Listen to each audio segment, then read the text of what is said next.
Mga binati o minahal kong matalumdum, ako manghinaot og usa ka malipayong Pasko ug bulahang bag-ong tuig alang kanatong tanan. Usa ka pamilya kita karong Pasko. Akong manghinaot sa tanang taga-Matalom.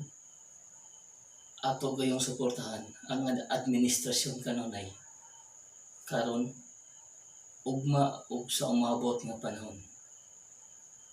Atong suportahan ang ilang programa alang sa kaayuhan sa tanang taga-Matalom.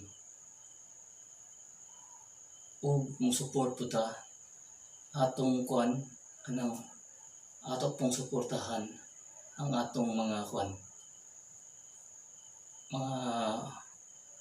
programa sa administrasyon karon nila ni headed by to our beloved Mayor Eric S. Paholio, our Vice Mayor Rick G. Paholio, sa mga konsehalis sa atong lungsod Maria Nicolena Poda Kaobe, ug mga kauban ato gayong suportahan ang ilang programa alang sa kayuhan sa katawhan sa lungsod sa Matalom.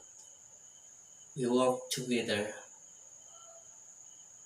alang sa kalambuan sa lungsod sa Matalom.